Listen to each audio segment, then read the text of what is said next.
Hola, ¿qué tal? Salut, j'espère que vous allez bien. Ce matin, j'ai publié le billet bilan de nos 2 semaines de congé de la Toussaint. Demain, on reprend le travail et je profite que les garçons sont partis promener tous les deux pour lancer ce nouveau vlog. Je vous avais déjà dit que j'avais envie de renouveler cet exercice. Je me suis du coup demandé vers quoi j'allais pouvoir vous emmener cette fois, vers quels horizons j'allais pouvoir vous embarquer. J'ai trouvé, dans le cadre du challenge découverte de Bidib, le tour du monde en 80 livres, il y a un endroit où je ne suis pas encore allée. C'est le continent sud-américain, où vit d'ailleurs Rachel. Elle tient le blog Le Tricot du bout du monde. Quand on a commencé à communiquer via les commentaires de nos blogs respectifs, ça m'a fait halluciner. Je me disais, mais elle est au Chili, moi je suis ici. C'est complètement dingue! Cette vidéo t'est donc dédiée, Rachel, toi qui as corrigé quelques-unes de mes erreurs sur l'Amérique centrale notamment. C'est vrai que c'est pas une destination vers laquelle je suis naturellement portée. D'abord j'ai fait allemand première langue, anglais LV2, mon nom est italien, mais je ne parle pas un mot d'espagnol ni portugais, pas du tout.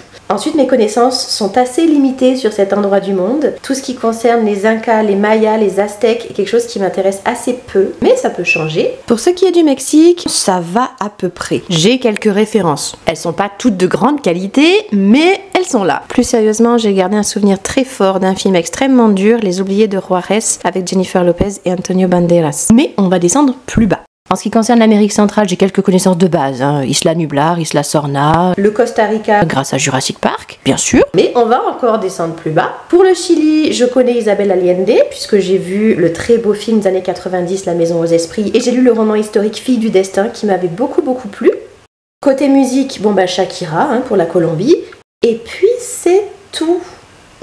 Hier, je suis encore retournée à la médiathèque et je suis donc revenue avec un petit panier sud-américain. Isabel Allende, je reste sur une valeur sûre. Toujours pour le Chili, l'histoire de cet escargot dont j'entends parler depuis des années. Pour l'Argentine, j'ai opté pour 2 romans très récents, très modernes, mais surtout commencé il y a 2 ou 3 jours, Notre part de nuit de Mariana Enriquez. Hola, soy Mariana Enriquez.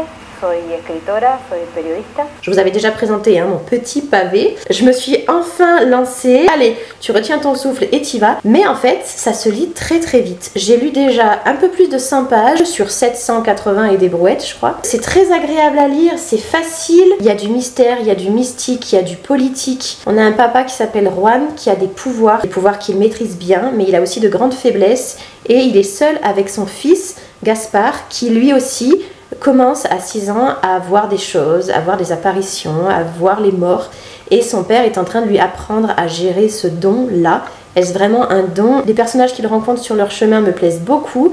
Donc je pense que ce roman va se lire étonnamment vite. Après avoir lu 2-3 pages supplémentaires, là je viens de réaliser que cette capsule allait être le parfait prolongement du challenge Halloween qui est en train de se conclure là tranquillement et en même temps un tremplin vers autre chose de nouveau. Donc j'aime assez l'idée. Que vous dire d'autre pour le moment? J'ai ramené une grosse courge de chez mes parents où on était cette semaine. J'ai trouvé quelques recettes qui ont l'air très sympas, donc je vais la cuisiner en fin d'après-midi pour notre repas de ce soir. J'ai fait quelques petites recherches et il s'avère que la courge est très appréciée en Amérique du Sud. Ça tombe bien! Bref, vous l'avez compris, cette vidéo sera latina ou ne sera pas et je compte passer pas mal de temps en cette fin d'année, loin, très loin. Rachel, j'arrive! Cuéntame al oído. Muy despacio, muy bajito, porque tiene tanta luz este día tan sombrío.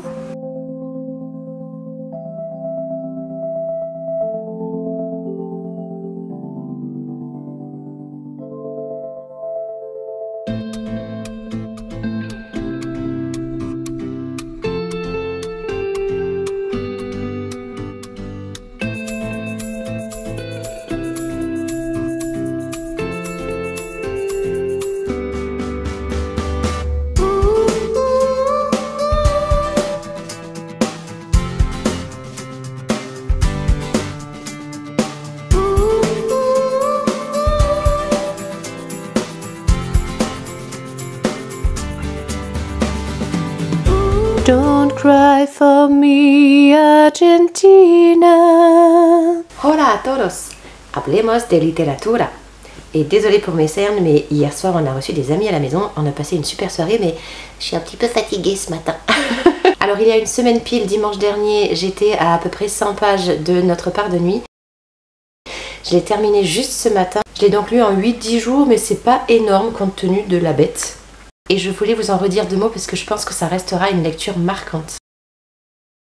Déjà, l'intrigue est quelque chose de captivant, de fascinant. Je me suis vraiment laissée happer par cette histoire avec des événements qui se recoupent, les temporalités qui se mélangent, qui se rejoignent, qui s'expliquent les unes les autres. C'est construit avec maestria. J'ai évidemment beaucoup accroché à l'aspect inquiétant, à tout ce qui concerne le folklore ésotérique sud-américain. Mais par contre, il y a vraiment des scènes où il faut avoir le cœur bien accroché. En particulier, il y a des scènes avec des enfants monstres, des enfants portail. Ce ne sera pas un coup de cœur complet parce que cet aspect-là, moi, j'ai un petit peu de mal. Je garderai une impression de violence. La violence dans les exécutions des rituels, mais également de la violence dans les relations humaines, la violence politique, violence de ceux qui sont prêts à tout pour le pouvoir, que ce soit un pouvoir occulte ou un pouvoir financier. Et il n'y a pas de secret, ça reflète les souffrances du peuple argentin, et plus généralement peut-être les souffrances des populations d'Amérique du Sud, qui ont été dépossédées, qui ont été malmenées, et ça se ressent. J'avais employé l'autre jour l'adjectif facile, c'est pas exactement ça, c'est plutôt un style et une traduction fluide, tout en étant très intense. Las flores de mayo poco a poco cederán a las varas de gallo y las buscaremos con los oros por si queda algo.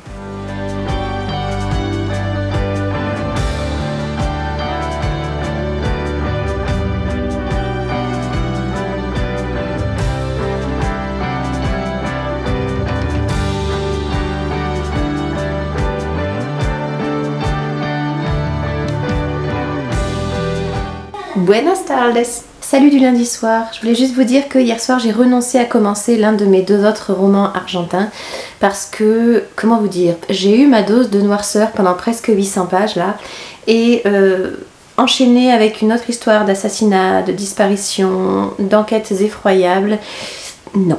Par contre, je suis partie au Chili et j'ai commencé l'histoire de cet escargot qui découvrait l'importance de la lenteur. La fable est pour l'instant très agréable et les illustrations très très chouettes.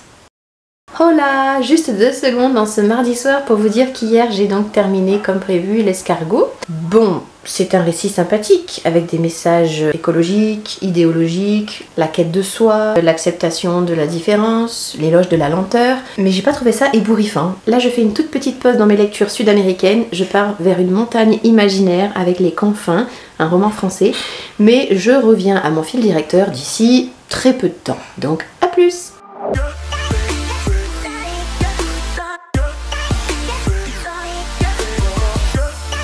Voilà, on est mercredi soir, avec le lardon on rentre de notre médiathèque chérie. J'en ai profité pour reconstituer un petit peu mon stock. Oui, j'ai rendu mon Isabelle Allende parce qu'en regardant la 4e de couverture de plus près, je me suis rendu compte que ça ressemblait beaucoup à Fille du Destin et j'avais peur vraiment de quelque chose de redondant et de pas y trouver mon compte.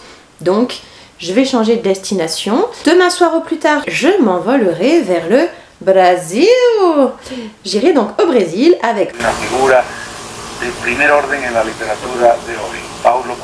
que je connais bien sûr comme tout le monde, mais je n'ai jamais rien lu de lui, même pas l'alchimiste. Plus exactement, je devrais dire je pars faire un voyage au gré d'une plume brésilienne. Thèmes et intrigues ne se situent pas du tout au Brésil, eux. J'ai donc le choix, soit La Voix de l'Archer avec un fond très japonisant bien sûr, soit Brida qui nous emmène en Irlande avec un fond de magie et une jeune sorcière qui s'interroge sur son destin.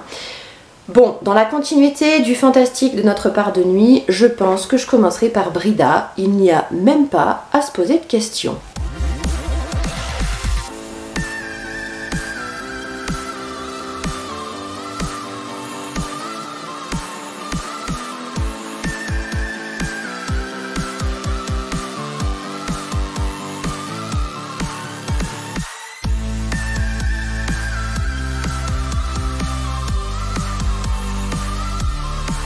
Un petit hola du vendredi soir. Non, j'ai rien de nouveau à vous dire. J'ai même pas encore fini les confins, contrairement à mes prédictions, donc j'ai pas du tout entamé Brida. Mais par contre, je voulais vous montrer quand même l'état de notre salon. Je rends du travail et je trouve ça. Oui, alors il y a toute une histoire, hein, évidemment. Pourquoi est-ce qu'il y a un serpent, scène de crime et 3 coussins superposés? Il y a de bonnes raisons. Si. Ah oui, et de l'autre côté, il y a 2 épées. Voilà. Je pense qu'en sortant de l'école, le lardon a fait sa révolution. Cuento quien entienda. Cuento una leyenda.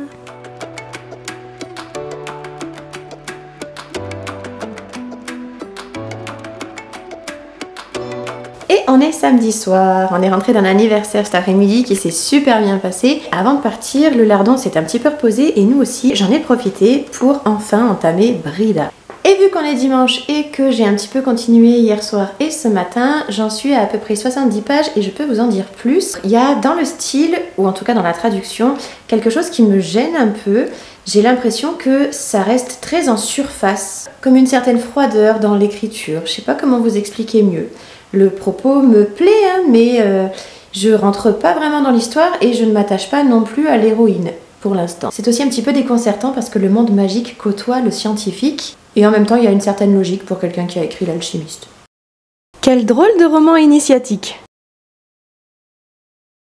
Je vous en dirai plus par écrit, vraisemblablement en fin de mois. Sur ce, je crois que je vais conclure cette vidéo ici parce que une fois que j'aurai terminé Brida, je compte partir vers un autre type d'univers, vers de la fantasy. Ça ne veut pas dire que je ne reviendrai pas en Amérique du Sud d'ici la fin du mois de décembre. J'espère ne pas avoir proféré trop d'âneries. J'ai essayé de faire au mieux, mais à mon avis, il doit y en avoir. Désolée Rachel. À ma décharge, je suis totalement sortie de ma zone de confort là. Et c'était très bien. Vive le changement! En attendant, je suis assez contente parce que en ce sombre mois de novembre, même s'il fait très beau aujourd'hui, j'ai réussi à valider 3 destinations supplémentaires: l'Argentine, le Chili, le Brésil. Bon, ok, 3, c'est pas le Pérou. Mort de rire. Je vous souhaite donc de belles lectures, de doux moments, même s'il fait nuit très tôt le soir et que le froid est enfin là. Et je vous laisse pour finir avec quelques images de Palombie, ce territoire totalement fictif d'Amérique du Sud, inventé par Franquin et ressuscité par Benjamin Shaw avec l'école des petits Marsus. Je ne résiste pas parce que cet album est tellement génial. Hasta luego, amigos. Hoy en mi ventana brilla el sol. Y el corazón se pone triste contemplando la ciudad. ¿Por qué te vas?